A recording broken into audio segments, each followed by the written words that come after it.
considering the estimates for 2019 for the OPW, vote 13 in the name of Minister Morden. And the Dáil Order of the 19th of December 2018.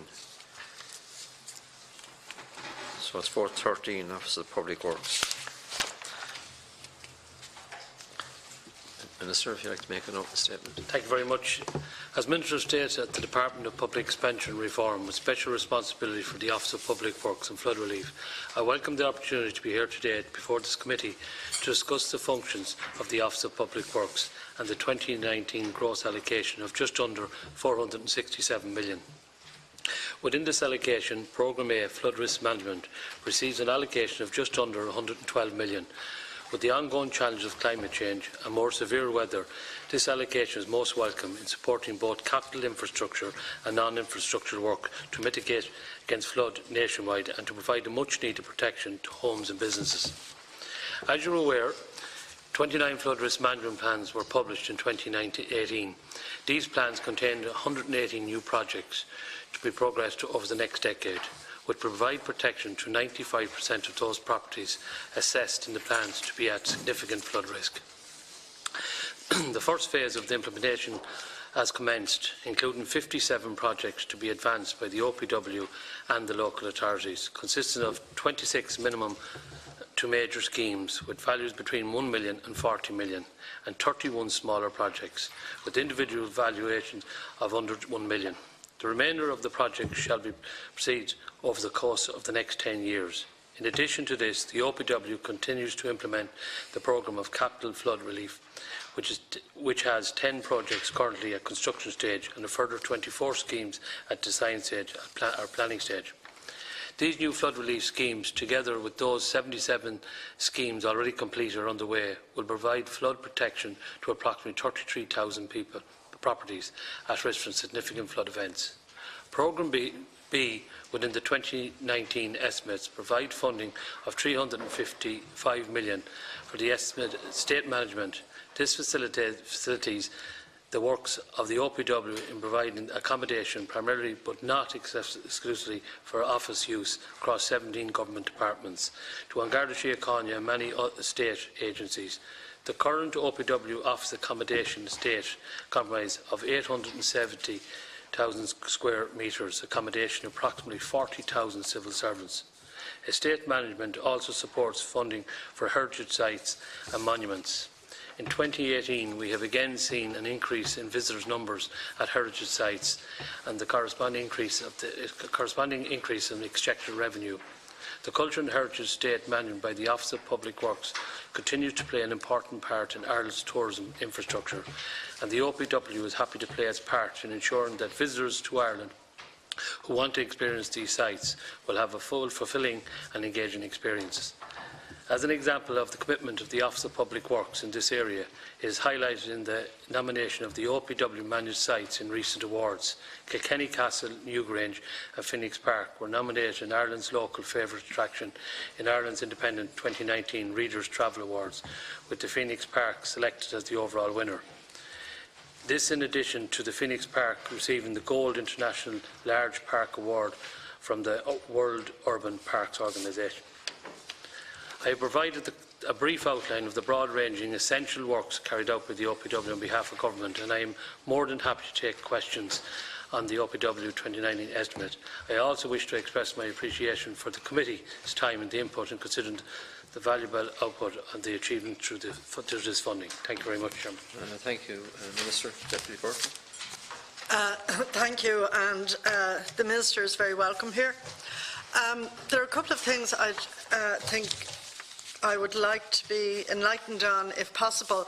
I understand the Cabinet meeting is probably now finished, and I would like to know, in the context of the revision of estimates which has been undertaken currently as we speak, what, if anything, the OPW has been asked to bear, and where, in terms of any potential reductions, the OPW has agreed to take reprofiling reductions in terms of estimated spend. The second thing I'd like to ask about is Given the OPW's recognised and really valued expertise in relation to building and development projects, what I'd first like to know, and maybe you just refresh our memories on this, whether or not the OPW has had any role in relation to the largest capital project in the history of the state, the Children's Hospital, whether it has provided any oversight or information or advice to the various committees involved in the Children's Hospital project, because I do think we all appreciate and know from our own constituencies the very good work that is done by the OPW, and I'm glad to see the Minister's reference as well to the Phoenix Park.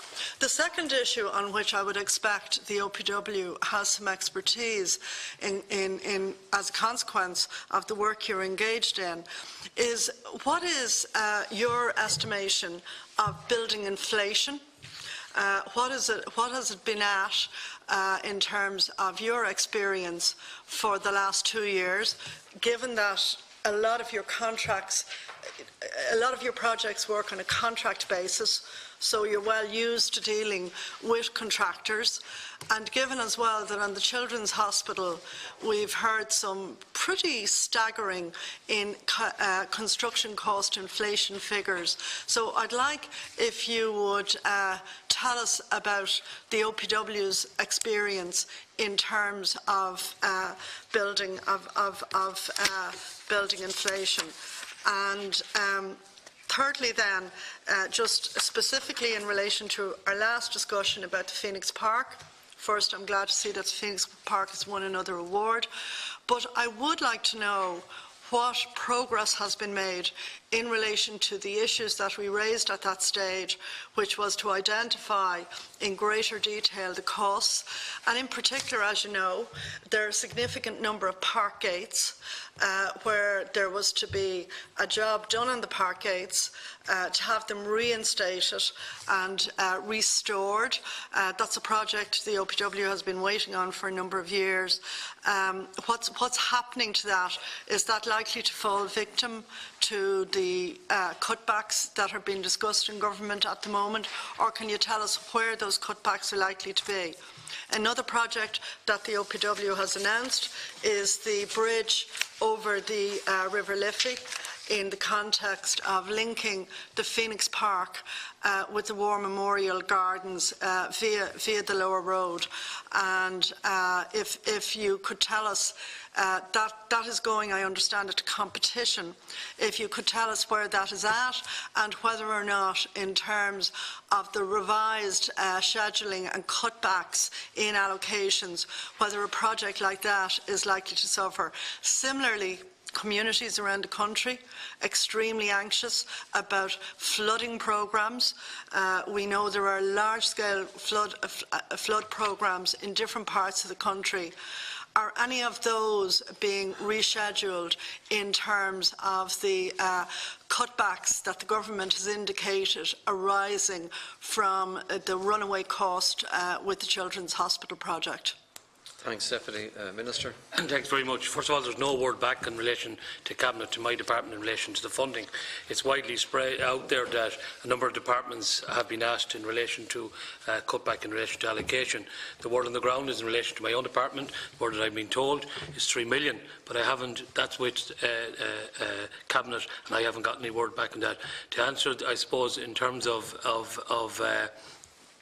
the role, we've no role in relation to Children's Hospital, none whatsoever, in terms of my department. And you do ask in relation. Can I just ask you there, given the expertise of the OPW and the well-regarded nationally and international expertise of the OPW in a wide variety of project managements, are you telling us that the repository of knowledge about projects in government has actually not been asked for any kind of advice? Nobody, none of the commissioners or anyone like that are sitting on these multiple hospital boards that are oversighting the Children's Hospital project. I know you don't have any responsibility, but given the expertise, better than most consultants, are you telling me You're not being your expertise. Deputy was answered that we've no role in the Children's Hospital. I get my chairman to answer in relation to the other question, but I want to finish with in relation to inflation costs and construction has gone up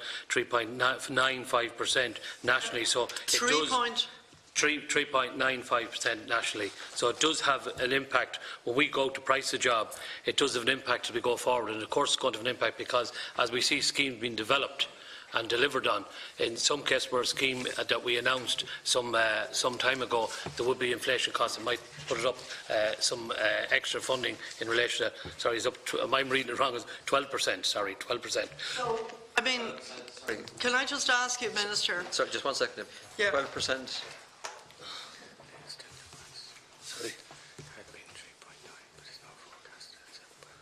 It was at 3.9 and it's gone up, it's now forecast to 7.4. For 2019. But we have been reading, you know, multiples of that inflation figure in relation to the Children's Hospital project.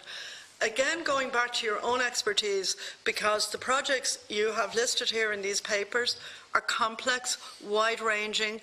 They're based right around the country. They're in Dublin. They're out of Dublin. I mean, just are you not just surprised at the level of inflation that you're reading about in relation to the Children's Hospital? And again, as I say, it's a bit amazing that no one in government thought to knock on somebody's door in OPW and say, lads, can you give us a bit of advice in relation to this kind of project that is where the costs are running away with themselves? Chairman. Yeah, thank you, Deputy. Yeah, to comment on, first of all, on inflation. I mean, as you say, we're experiencing as well in the OPW rampant construction inflation. The figures the Minister's quoted there are the market figures that are quoted by the Society of Chartered Surveyors, but the tendency is upwards. This time last year, just 12 months ago, we would have had a figure of 4 or 5%. We would have been pricing into our own building projects 6 or 7%, thinking we were being conservative. But by the end of last year, it was very clear that the building inflation was much higher than that. So, as the Minister said, it's at least 8% recognised in the industry. Within the OPW, our feeling is that it's running much higher, 11 or 12% in general. Construction inflation would be my personal guess as to what it is at the moment. And then there are sectors within that, such as mechanical and electrical work, M&E work, which obviously in the context of the Children's Hospital you're asking about, it would be a big component of the construction where the inflation is much higher. Well, you have fairly big mechanical and electrical work ongoing at the moment in relation to Leinster House itself. So are you saying to us that that is the level of experience of inflation being experienced in relation to the works here in the in Leinster House? What is the likely level of inflation on the Leinster House works that you provided for? Well, first of all, I think Leinster House has come in at 15 million in terms of the works done. But now, after being a tour of it today, I said with the Oireachtas member, we do see the level of work and what's taking place there. It'll go above that. How much, I don't know at this time, because there's a level of work that wasn't foreseen within the building. When you go and peel back, as I said to you, the bricks or the lead flashing and see the damage that was done, and particularly around the chimneys, particularly around the roof. There's in one stage where one of the standing walls hasn't got what we would call a netting like that with bricks. It's just a standing wall. That all had to be stripped back, done, and it's a very slow process. But when you see, Deputy, the level of work that's taken place in there with the Oireachtas, you can understand it's been brought back to what it was in original days all those years ago. So I do see it coming in higher than the 15 million. And but you're saying the 15 million is the original estimate? Yeah. And are you saying it's going to come in at 17, 18, 19, 20 million? It'd be wrong of me to say at this time. I can't say that, because you have to understand, when we go in there on the ground and look to that, and when they start peeling back the flooring, doing those necessary works to carry out necessary works to find defaults, like in some cases we see the roof had to be, the ceilings had to be pinned back up inside. It all takes time, work, and as I said to you, it is a protected structure, so the work is somewhat time consuming and costly. But are you putting that within the ambit of the inflation figure you've been using? No, specialist that we're using. Because there's extra work. Yeah. That until you opened the building up, you didn't see it. Yeah. But in terms of the normal work, it's as you've mentioned, 6-7%, then gradually reaching up to potentially 11-12%. Correct. And just coming back then to your relationship with something like the Children's Hospital, I mean, I know, for instance, in a lot of other major projects like Abbottstown and the National Aquatic Centre and so on, where there were independent companies involved in the building, the OPW or people who had experience of the OPW were heavily involved in those projects, partly for technical reasons and experience, but also, I would imagine, to keep proper management and oversight. So you're still saying to us that no one from the OPW is involved in this? Deputy, what I said is that I wasn't, the OPW is not involved in the hospital. I'm glad and there to assist, but my chairman will answer that question because we do work in tandem. Yeah. Yes, Deputy, the OPW had no formal role whatsoever, has no formal role in the Children's Hospital. And there are lots of areas such as education and indeed the wider health remit where the OPW is not involved in any formal way. We'd have no involvement in project management or governance. You will often find, and I think it will have been the case in the Children's Hospital as well, that the OPW might be called informally to give technical advice, as you mentioned, on specific points of architecture or specific structural engineering issues that might arise during the project, the site management, different things. For example, the Central Bank project, we worked with the bank even though we had no formal role, but we were able to give our building expertise where required. But you're not aware of even any role like that with the Children's Hospital? Nobody in the OPW has been chatting about they've seen this, that and the other at the Children's Hospital? Yeah, no, there's been no formal, I can confirm definitely, there's been no formal role, and any informal advice has literally been that, a phone call, a meeting, whatever. I wouldn't be, nothing we would even log, just one expert to another.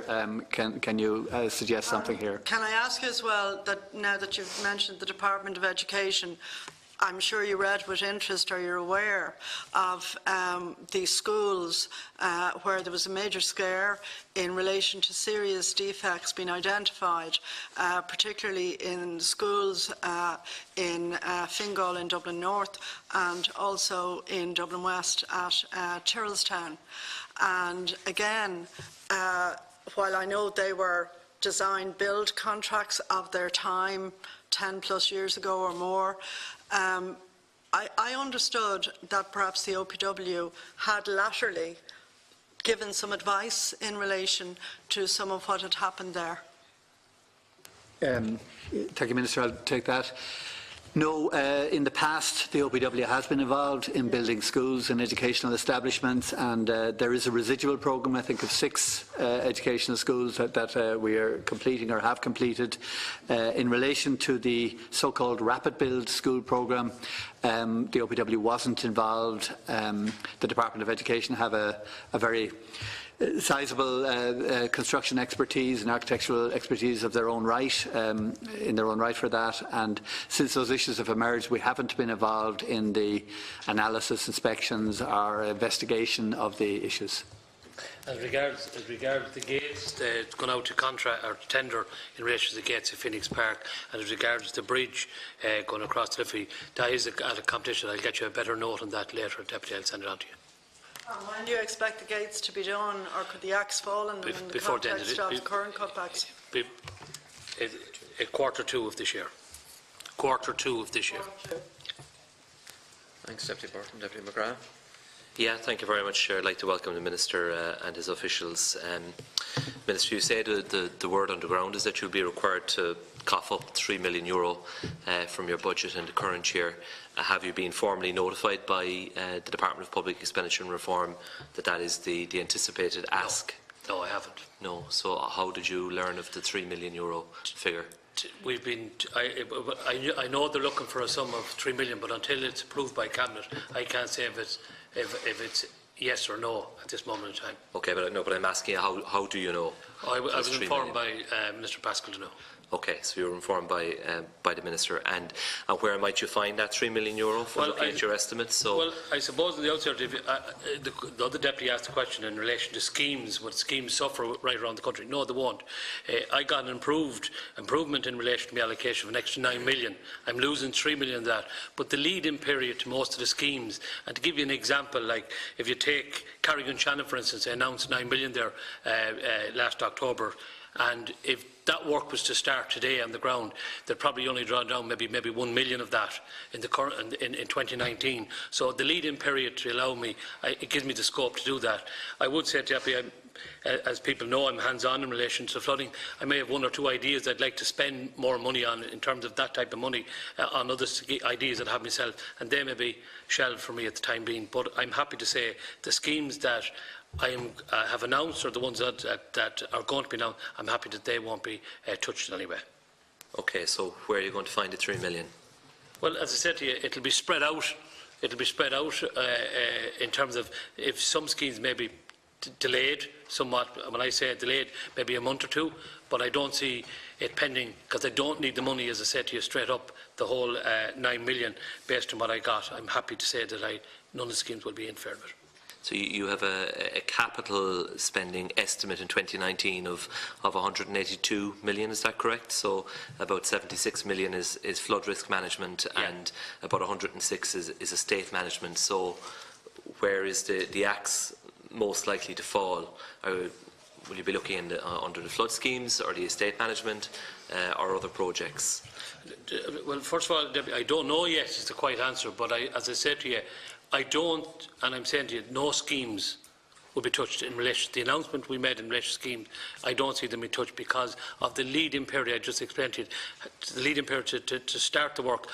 And in some cases, some of these schemes that when they go to planning could be delayed. So I'll build in that factor when it comes to that. Yeah, but I think that's a kind of a surreal answer, Minister, if I may say so. It's not as if you were anticipating an underspend of 3 million. I mean, you've brought forward the estimates. That's what you plan to spend. The reality now is you have €3 million less to spend in 2019.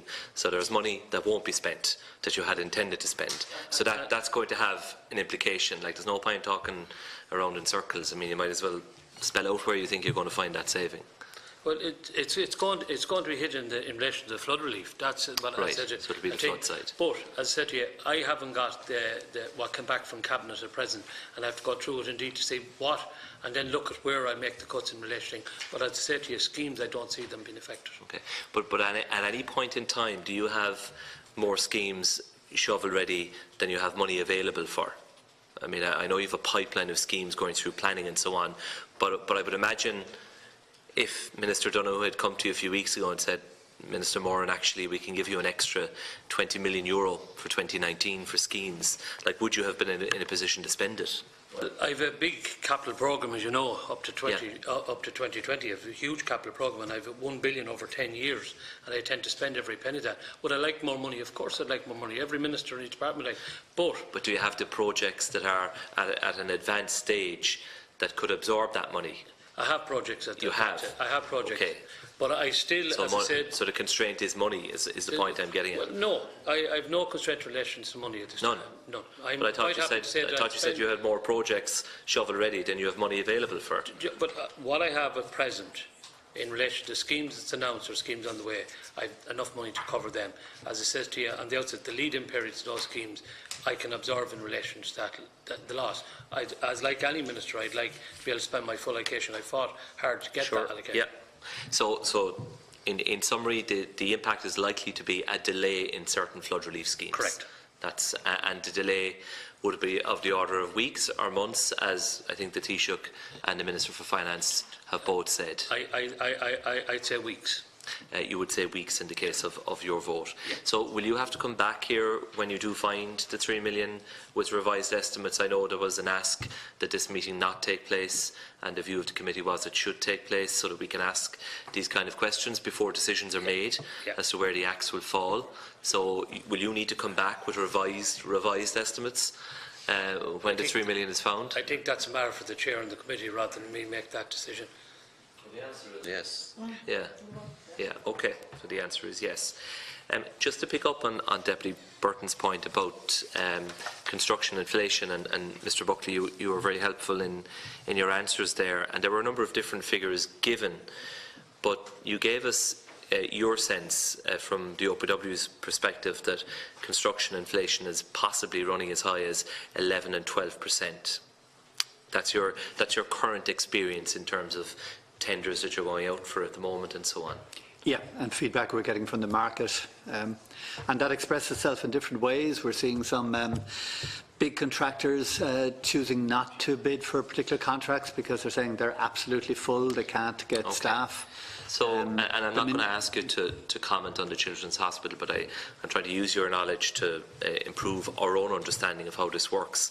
In the case of that contract, and I'm sure it applies to other contracts, so a guaranteed maximum price is set, and then there are certain exclusions which can increase the price above the guaranteed maximum price. One of those exclusions in that particular case is where national construction tender inflation is running above 4% post-July 2019. So if you're telling us that in practice, on the ground, construction inflation is 11–12%, then we are looking at an excess of perhaps 7–8% above what's built into that contract in respect of the overall cost. So, and if it's running for a number of years, and if that level of inflation is sustained, then you are looking at a significant escalation of a contract structured like that because of the scale of construction inflation. Is that not a fair way to look at it? I can't really comment, Deputy, on that. I'm not familiar with the contract used in the Children's Hospital and that particular term that you mentioned that linked to inflation. I would imagine, you know, when I say a figure of 11–12%, I was expanding on the official Society of Chartered Surveyor figures that the Minister had mentioned earlier, was a 7.8 or 8%. So there might be a lag behind. So I wouldn't like to... How does the OPW treat the issue of construction cost inflation in the contracts you enter into and that you're in charge of? Well, when we're planning a project, it can take several years with planning, procurement, everything, and we try and estimate the cost as accurately as we possibly can from the very beginning, and that estimate will be more and more precise as the contract nears procurement and the placing of contracts. So from the beginning, what do you write into the contract on the issue of inflation? If I could just explain, if I'm starting a project now that I expect to be in the ground under construction in 2022, I will take at my cost estimate now 3 years, 4 years, whatever number of years that is, of construction inflation. And the point I was making earlier, just this time last year, we were putting in a figure of 6%, thinking we were being very conservative in that. Now we're realising that 6% was actually too low.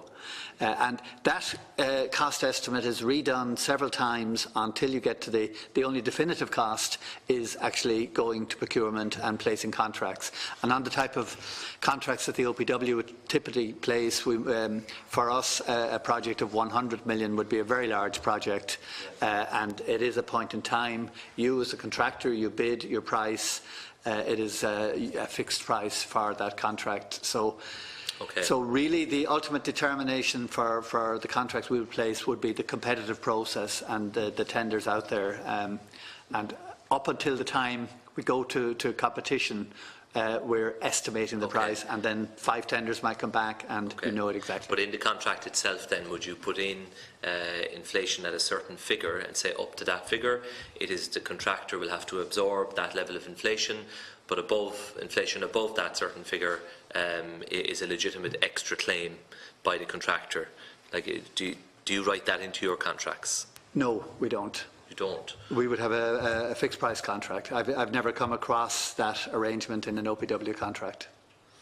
Right, so if you were entering into a contract... The contractor would build in their estimate of inflation into their bid for the project. So they would expect that it might take a year or 2 years to carry out the construction.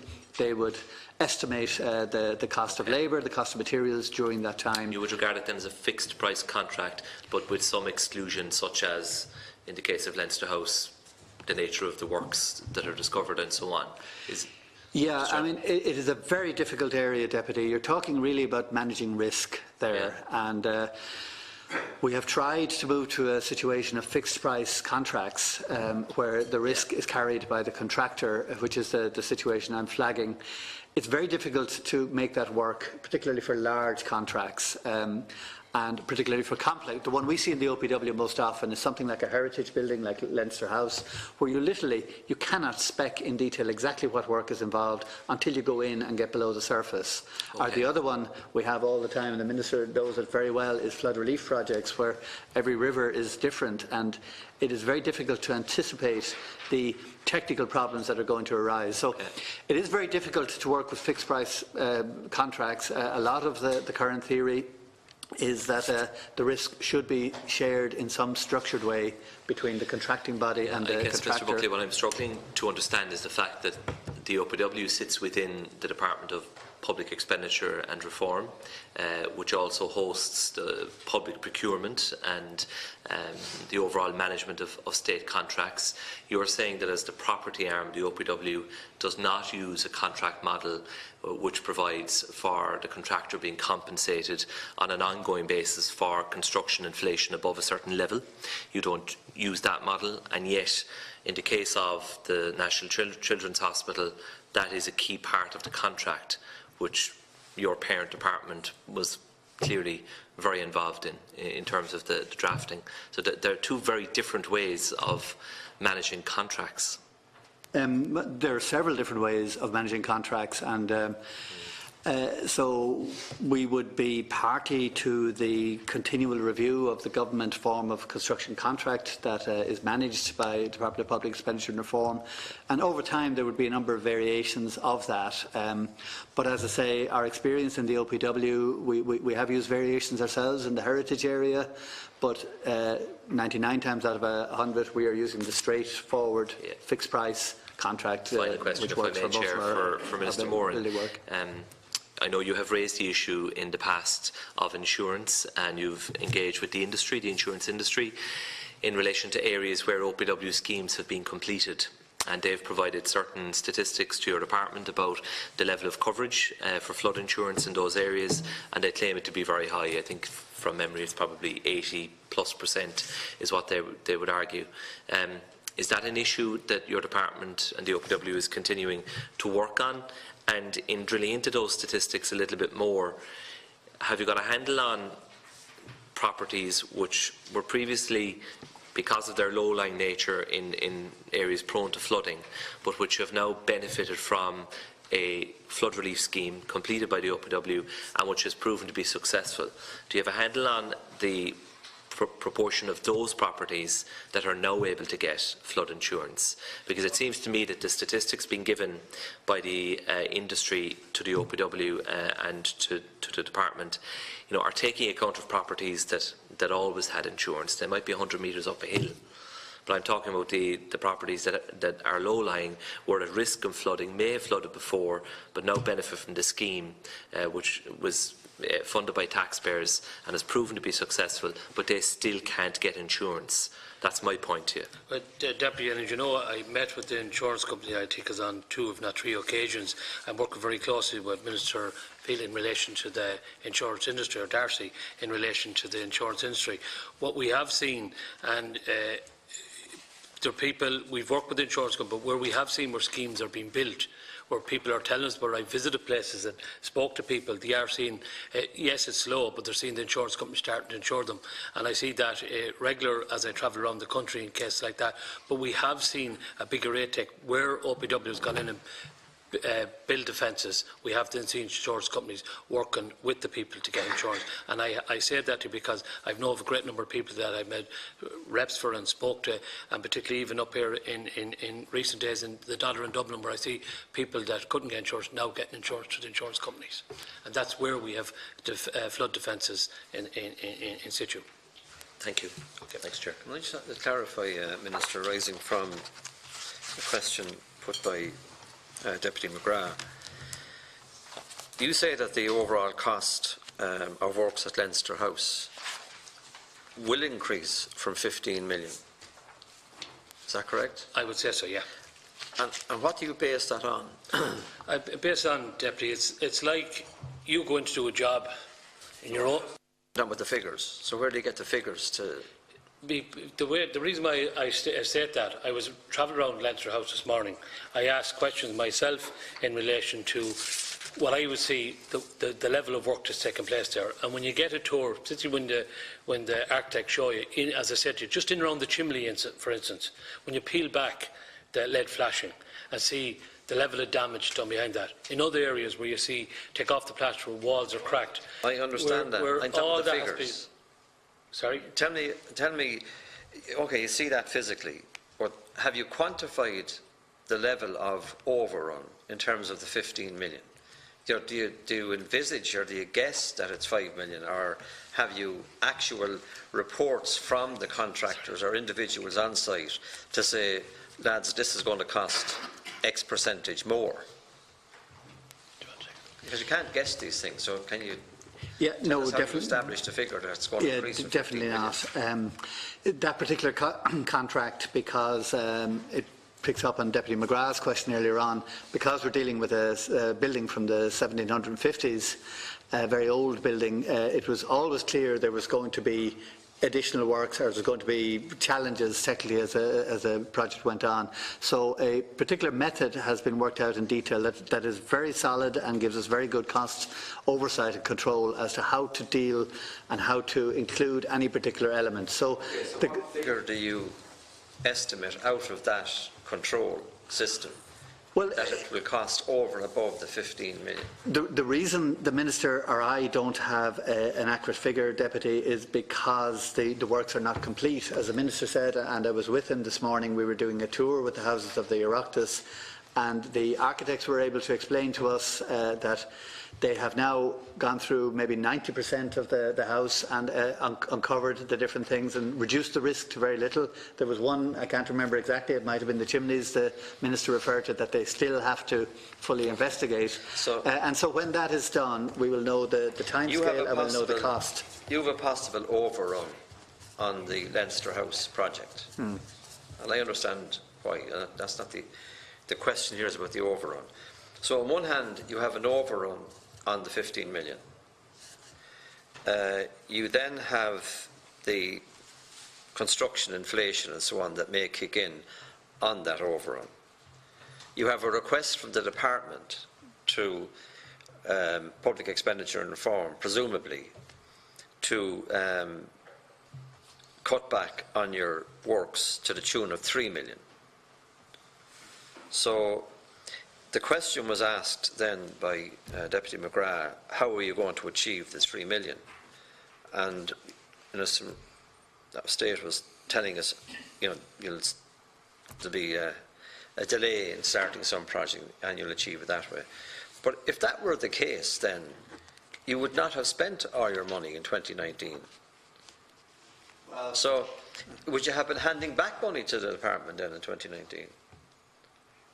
If you're saying that all the money that you've estimated for in terms of the spend would not be spent anyway because these projects are delayed as they go along in terms of starting and the amount of money spent. So for all of the money that you have been allocated, you must have anticipated in the context of that budget that you were going to spend all of that money in 2019. Now what you're saying is you won't spend it all in 2019, but there will only be a few weeks in the difference. And then you have to factor in the overrun on the building here and whatever else might happen because of inflation. So in examining your figures, knowing that the Cabinet was to meet this morning, where have you identified hard figures to cut back the 3 million? Because it won't all be achieved by just staggering. Deputy, as I said at the outset, I said under flood relief is one thing. But as I said to you, we got word in relation to 3 million. As we said at the outset, we have to come back with revised estimates in relation to, and I'll be able to give you a specific where those areas that cut will take place at the 3 million. But as regards moving up in relation to deliver on schemes, if we talk about the flood, I'm saying we've gone from over 40, I think 45 million, up to I think it's 70-something million this year. We spent 76 million, and we're going to go to 100 million by 2021. So I'm quite confident quite confident in relation to, once I announce CFRAM, and I say CFRAM is the Bible for the country in terms of flooding, that I will deliver on the schemes to protect the people in this country in relation to flood relief. As Deliver regards... up to 3 million. Sorry? And still deliver up to 3 million and the overrun on Leinster House here. But the overrun on Leinster House comes on the heritage side. Thing. What I said at the outset, the hit that what we do you take mean by that, the heritage side? on the heritage, the portfolio is divided up into, you have the heritage of property, and yeah, but it's your budget, isn't it? So, my budget. So yeah. what I am doing, I'm saying to you, in regards to 3 million, it's on the flooding side we'll take the hit, not on the heritage side or on the property side. Okay, so it's all going to be on the flooding side? Yeah. The 3 million? Yeah. Okay. Deputy O'Brien? Minister, when you say you got word of the 3 million, was there any conversation with your own department, or was it just a directive, we're taking 3 million off you? Or was there any, when sit down and say, look, is there savings we can make within the department, or was it just the figure was given and then that was it? It was asked if it could make savings in the department. So did you come up with the figure of 3 million, or did Pascal come up with it? No, the Department of Pascal's department came up with that figure. Okay, so when the discussions were taking place and you were asked was there any savings that you could come up with, what figure did you put on those savings? Well, like any minister, you wouldn't like to take any cut, but when you're asked to do it, you have to find a way of doing that. And I looked at, with my officials, we looked at the area, and we're saying flood relief, but as I said to you, I haven't got the final answer from Cabinet in relation to what or where, other than say to you, it'll be on the flood side, it'll take the... I understand that, but you said that there was a discussion took place and you were asked to see if there was any savings within your department which could be given up to Pascal's department to facilitate this overrun. Did you put any figure on that, or was it just a case of you had a conversation about it but you didn't give them any figure on particular savings which could be found, and then they came back with the 3 million figure? No, we were asked to, in relation to 3 million. Okay, so basically you were told it's 3 million, find the savings. Find the savings of 3 million. Okay. Just in relation to the tendering process, and I know you can't speak directly on the Children's Hospital, but maybe in general when you're looking at tendering and procurement, and obviously there's a weighting system in terms of, you know, some of it goes to the price, quality and all that. What would the norm be in a major project? Mr. I'll take that. Yet the weighting of tenders, it does vary from project to project. There's the META, most economical tender evaluation process, goes on, as I understand it, but my information is no better than your own, just what's in the media, that the Children's Hospital might have been 75% price-based. I'm just wondering what would the norm be when you're looking at tendering? Yeah, that wouldn't be unusual. We'd often have 60% based on cost, and sometimes on a very critical, very delicate project. Don't want to keep coming back to Leinster House as if it was the most important project in Ireland, but it's a good example. A very fine conservation work that not everybody can do, so there would have been a much higher emphasis on quality and experience and track record in that area. In that particular case, I don't know the exact figures offhand, but generally, in my experience, the cost would be in the order of 50% or above 50%, and it wouldn't be unusual to be as high as 75%. Do you know of any other state contracts where the weighting for costs would be 75 plus? Just off the top of your head, from your own experience. As I say, it doesn't strike me as unusual or exceptional, but I couldn't quote off the top of my head as to how often that happens. I wouldn't like to take a position on that without checking the details. The area of, and I'm sure you're aware of it, the EU guidelines around abnormally low tenders. Would you take that into consideration when you're looking at the tendering process? If somebody comes in, I think the EU directive talks about roughly around 15% of the adjusted average. So if the lowest tender is 15% below the average of all the tenders, it's considered an abnormally low tender.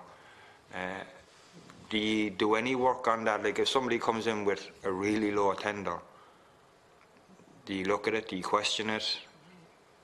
or is it because there's so much emphasis put on the weighting system? Is it kind of overlooked, or I'm just trying to get some information on how the process works? Yeah, I mean, you are probing a very difficult area, Deputy, and one that causes us all a lot of concern. I'm not an expert on procurement in the area, so I can't quote exactly how the EU rules you refer to are applied, but certainly you might think one would be delighted to see a quote come in 20 or 30% below the other 5 or 6 quotes, but actually it causes a lot of nervousness because it's often a signal that something is wrong. Either the tenderer has left something out, so one would evaluate the tenders in detail and make sure that's not the case. Unfortunately, and I don't want to talk... If that was the case and you looked at the tender and you had suspicions that this tender was just too low, it wasn't going to do what it said in the tin, would you be within your right then to just ignore that tender? There are rules around. I mean, you know, if you're tendering for 3 buildings and just take a hypothetical example, a contractor only quoted for 2 of the 3, there are rules on how to deal with that. Either the contract is eliminated or it's revised. Don't ask me to quote the exact rule, but there is a very transparent process. All the tenders are involved. But I would say that in the industry we would be very concerned in general now, not talking about any specific contractor or any specific project. All of us in public procurement and indeed in the industry in general would be concerned about what we feel is a practice that has developed over the last 10 years of certain contractors maybe deliberately quoting low for contracts and then seeking maybe to recover that price and more during the course of the work. Here's the difficulty that seems to be coming to the fore the more I probe this with different officials. If you don't accept the lowest bid, it can create legal issues in terms of you could end up, as one official from the Department of Health said, you could end up on the steps of the forecourts if you don't accept the lowest bid. But if you know the lowest bid is just not going to cut it, what recourse is there? I mean, because in a case like that, you should be able to say, well, we're not accepting the lowest bid, and outline the reasons why you're not accepting the lowest bid without fear of legal action hanging over your head. So how do you balance that? It is a very difficult situation. Sometimes the situation can be analysed and you can see the quote is too low because of X, Y or Z, and it can be addressed and the tender eliminated, and that does happen. But there are situations, Deputy, and it happens with the OPW work as well, where you are forced, because it is your legal requirement in the procurement rules to accept the tender. It would appear to be valid, and it does happen that during certain projects you spend more of your time in arbitration and conciliation, going through those prices and dealing with claims than you do on the building site, doing the works where we should be focused. And I would presume that you end up spending more time worrying about that because the procurement system in this state doesn't have any statutory provisions around abnormally low tenders, whereas in other jurisdictions they're on the statute books that if they're below a certain percentage of the adjusted average price, they can be eliminated without fear of the contractor taking legal action. Would that be something from your own experience, and maybe I'm drifting into policy now, but is that something that would be helpful to a situation if that threat was taken off the table of somebody taking legal action just because they are the lowest bidder? Yeah, well, I suppose you are in a way drifting into procurement policy, and it's something I can't really comment on as a government official. But obviously, if the clearer the rules of the game are and the legal situation, everybody involved, I think not just the contractor, the OPW or the state, but also the person doing the work, you know, and we're all concerned, to be fair to the smaller builder as well, that it's a level playing field, and the person who's honest and quotes correctly should have the best chance of winning the work. So I can't comment on the methodology to get there, and I can't comment on how the system in Ireland compares to other countries, but certainly as a major public procurement body in the construction area, OPW, along with all of the other parties involved, would be very concerned to work on the system, learn from experience and get it right. And there are some worrying trends on the marketplace over the last number of years. And the final question, Chair, if I may, is just in relation to go back to the weighting system. It seems that cost is always the biggest factor, the biggest consideration in terms of the weight, and then quality is the second one. And maybe that's not standard right across, but that seems to be the trend. Cost is always the significantly higher weighting is given to that. Is there any weighting given to past performances of the contractors? It's difficult. Certainly, track record in terms of has the contractor done the particular type of work involved, has it done projects of that scale, can be taken into account. But behaviour or reputation as an honest Joe or not cannot. It has to be objective. The reason cost tends to be included at a very high percentage is because cost is subjective. So if it's pounds, shillings and pence or euros and cents, I can see exactly what it is. Once I start putting a high percentage on quality or prior experience and so on, I'm getting into a more subjective area. And if you're into more subjective evaluation, you're leaving yourself, unfortunately, open to challenge. If a contractor has a reputation for putting in low bids, which consistently end up costing significantly more, that can't be a factor in the tendering process, is what you're telling me. But in fairness, I think as legislators we have to look to change that. The question you're asking, is that what is currently the position? Because if it is, then as a legislator, Minister, I'm sure both of us and the Chair would like to change that system. But I just want to know, is that currently the system? Reputation of putting in low bids consistently, which end up costing the state significantly more, cannot be a factor when you're looking at a tendering process. Yeah, that's right. It can't be taken into account. Okay. Yeah. Can I just ask you to expand a little bit on the comment you were making in relation to the 3 million reduction? On the profiled capital expenditure, you have a sum of about 19.4 million pencilled in to start construction in 2019.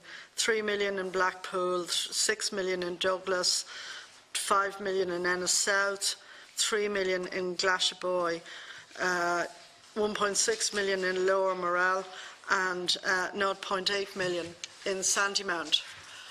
Now, as I understand it, in your earlier references, the cutbacks are largely expected to possibly be through delays in terms of the flood relief schemes. In other words, you would delay them, you suggested, by weeks. So does it mean that you'll take a slice out of all those projects? I think there's 6 projects there. Or will you identify 1 or 2 projects which will get a longer delay? I mean, what's your way of approaching it? Obviously, I presume the Cork ones are of a piece, or can they be treated separately? Can you just give us some ideas of that? Or is it other elements in the programme, like existing programmes? But I presume with existing programmes there's a certain there's a certain energy in those programmes, and it would be foolish to stop them or delay them. It would be really in the new programmes. If you could enlighten us as to how you propose to actually address that, given as well, like it covers many properties of families and individuals who are probably waiting on these schemes. Could you just tell us how you'll identify the ones that you will possibly hold back? And will you hold a clutch of them back? Or will you just say, there's a couple of 3 million ones there, will you just say, well, we'll hold that first one there in Blackpool back, because that's kind of a tidy 3 million and it's easily done? Or what way will it be done? And the second point I just wanted to ask, your relationship with DPAR, I mean, you're within that department, but you're independent. But what I just don't understand is, what is their involvement and oversight in your budget in the context of budgeting? Because clearly they have a role, you don't. They have a role in relation to the Children's Hospital. But do they come along and have a look at your budget? Does the Minister, say, meet you before the budget and have a chat with you about what you're proposing to do? Does some of the senior civil servants, maybe the Secretary of the Department, have a word with your Chairman or with the Commissioners to look at both the capital and the current budget? I mean, certainly in my experience as a Minister, this happens on an annual basis on all elements of the budget, capital and current. I'm just wondering, what's the experience in OPW? Well, first of all, in relation to the schemes that are current at construction state, Ashbourne, Athlone, Bandon, Clare Galway, Clonakilty, the River Dodder, Ennis, Lower, Dunkellen, Skibbereen and Templemore, they're all at construction state, and I don't see any effect in relation to them. In regards to the other 6 that's to go to construction, some of them may be delayed in terms of the planning process. That's where I see where I'm going to, not necessarily those schemes themselves, but I have other schemes that are ready to go as well that are delayed through the planning process, where I see the delay in relation to observing that 3 million of a cut. And I'd say to you, in regard, Sorry, just can I interrupt you there, Minister? You have a figure in the estimate of 76 million. Now, I've totted it up, page 5, I've totted it up, and it comes roughly to the 76 million that's mentioned in the estimate. So you're correctly saying you're not going to touch the first lot. You think some of the second lot, the ones that are starting in 2019, could be delayed. And you then have unspecified ones. Are they in the third lot? Because your estimate is for 76 million. So if you're finding the 3 million in the 76, it has to be somewhere there. Deputy, in most of our cases are stage payments, as we make stage payments, and that's where I see where I can observe in relation to the 3 million cost. And also I do a lot of arterial drainage work as well. I have to sit down and look. As I said, I gave you a clear indication it's coming from the flood side, but I have to sit down and see exactly where I'll make that savings as regards to that. But I can assure you the schemes I've mentioned here will not be affected by this cut. And there's no one more sitting at this table than I to know the pressure it's on people all over the country. I've travelled most of it, I've seen it. So I'll be honest in saying to you, since I've come into my department, I fought tooth and nail for every shilling I have, and I'll continue to do that, particularly for those people that you mentioned that we're all in line with want to do something for. But the schemes that I have in front of me, I'm quite happy that those schemes won't be interfered in relation to this. Just to clarify the point again, Minister, I was looking at this table on page 5, and in general what you're saying is that those that are to start construction in 2019, they may be delayed for one reason or another, and that is possibly where you'll get your 3 million. Well, Deputy, not necessarily, because I say to you, while it's 76 million is what we spent, and if you could just go back on last year, we spent 67 million. We didn't. Some of the schemes can be delayed through the planning process. That's what I'm saying to you. Yeah, and be held up. So these schemes here, there's 1, 2, 3, 4, there's 6 of them.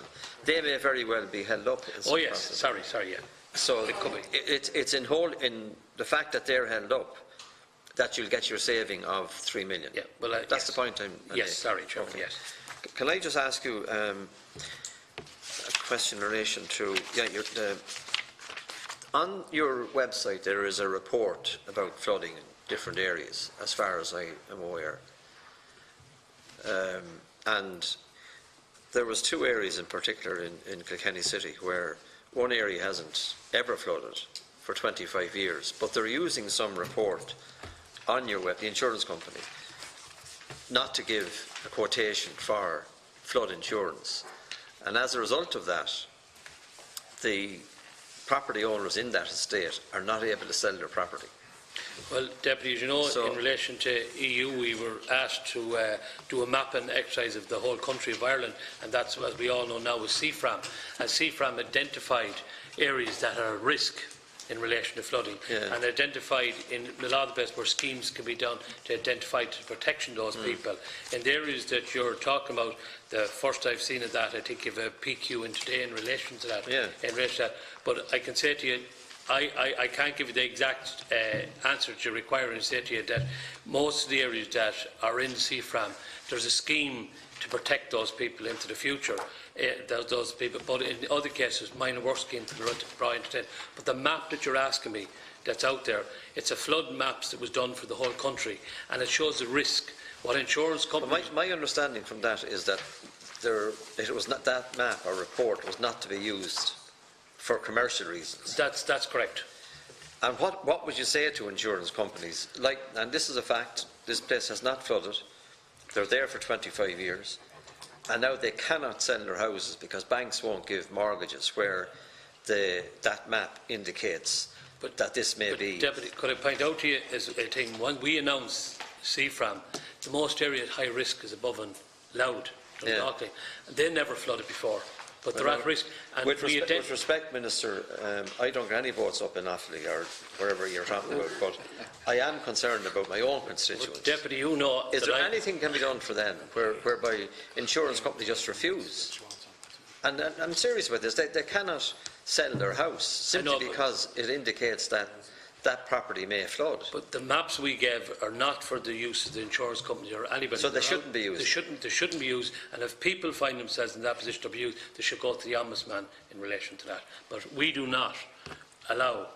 Would you not have a stronger voice with the insurance companies than the Ombudsman? Well, I think now, Deputy, you're a long time around knowing that the insured, I have a memorandum of understanding with them. I work with them.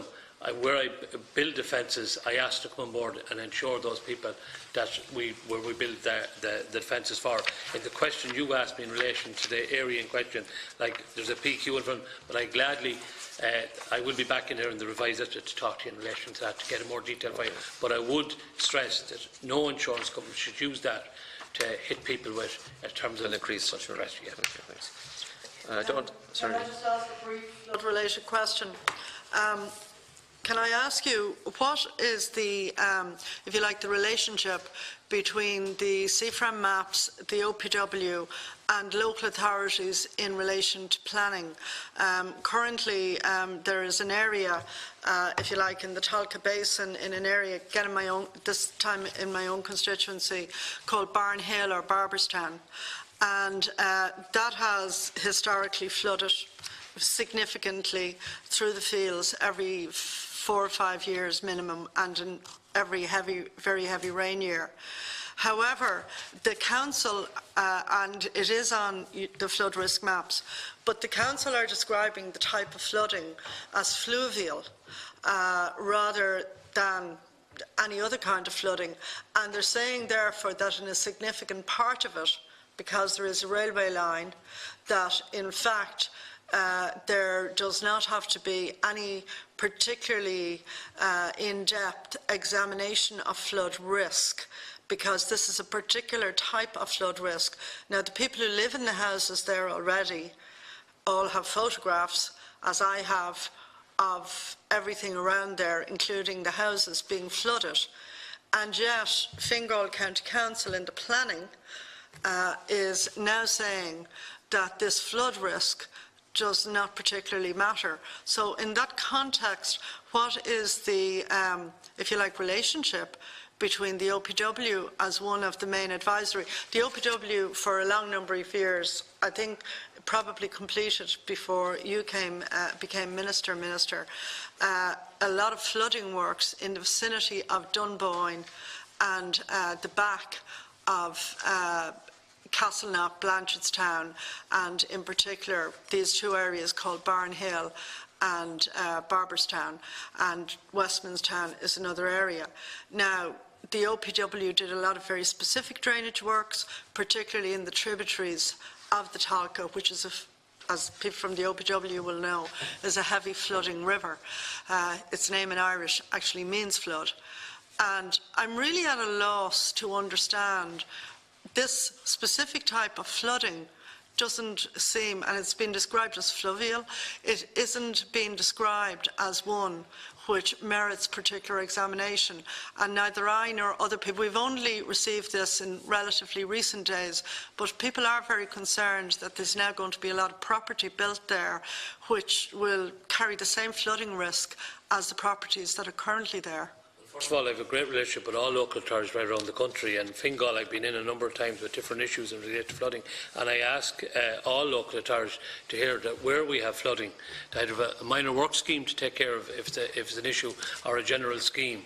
But as regards you're talking about building and development on the scheme, I'm not familiar with exactly... No, I don't expect it to be, but I'm just asking you, is the local authority obliged to consult yourselves?